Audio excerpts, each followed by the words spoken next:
अस्सलाम वालेकुम स्टूडेंट्स। आज हम केमिस्ट्री 9th चैप्टर 3 के एमसीक्यू सॉल्व करते हैं। तो फर्स्ट एमसीक्यूज़ है हमारे पास। When molten copper and molten zinc are mixed together they give rise to a new substance called brass. Predict what type of bond is form between copper and zinc. तो देखें students, यहाँ पर copper और zinc दोनों metal use हो रही हैं।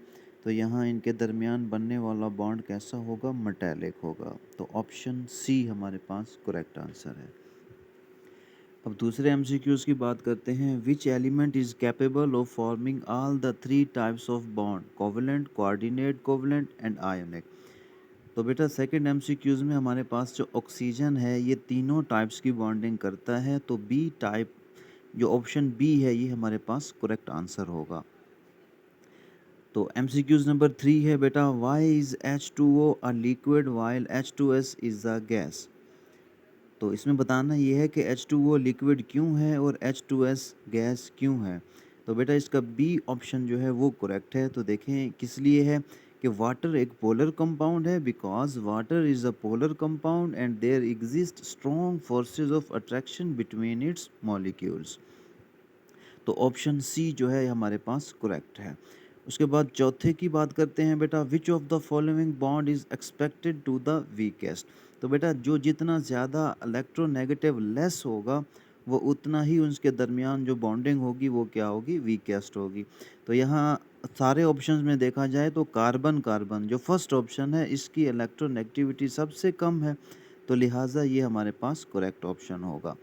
अब पांचवें की तरफ आते हैं बेटा, which form of carbon is used as lubricant. तो बेटा चैप्टर में हम पढ़ चुके हैं कि ग्रेफाइट जो होती है ये एज अ लुब्रिकेंट यूज़ होती है। तो ऑप्शन सी पांचवें का ये हमारे पास करेक्ट ऑप्शन है। तो छठा देखें बेटा, keeping in view the intermolecular forces of attraction indicate which compound has highest boiling point. तो बेटा हम पढ़ चुके हैं कि हाइड्रोजन बॉन्डिंग की वजह से वाटर जो होता है इसमें स्ट्रॉन्ग इंटरमॉलिक्यूलर फोर्सेस होती हैं हाइड्रोजन बॉन्डिंग की, लिहाजा फिर इसका हाईएस्ट बॉइलिंग पॉइंट होगा। तो ऑप्शन ए हमारे पास क्या होगा? इसका करेक्ट ऑप्शन होगा। उसके बाद बेटा सातवें की बात करते हैं हम, which metal has lowest melting point. तो बेटा पीरियोडिक टेबल में ग्रुप में हम जैसे ऊपर से नीचे की जानब जाते हैं तो हमारे पास साइज़ बढ़ता रहता है। तो इस वजह से रुबिडियम जो है ये हमारे पास क्या है? इसका लार्जर साइज़ है और इसका जो मेल्टिंग पॉइंट होगा वो लो होगा। आठवां देखें बेटा, which ionic compound has highest melting point.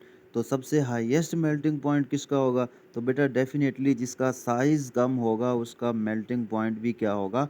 ज़्यादा होगा। तो ग्रुप में बेटा अगर बात करें तो लिथियम का साइज़ सबसे छोटा होता है। तो आठवें का सी ऑप्शन जो है ये करेक्ट ऑप्शन है।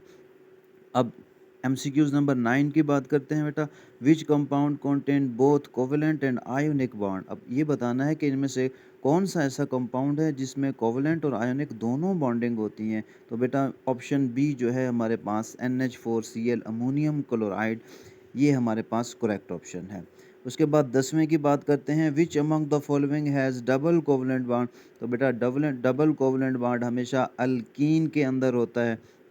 तो ऑप्शन सी इथाइलिन जो होता है हमारे पास ये अल्कीन फैमिली से है। तो लिहाजा सी ऑप्शन करेक्ट होगा।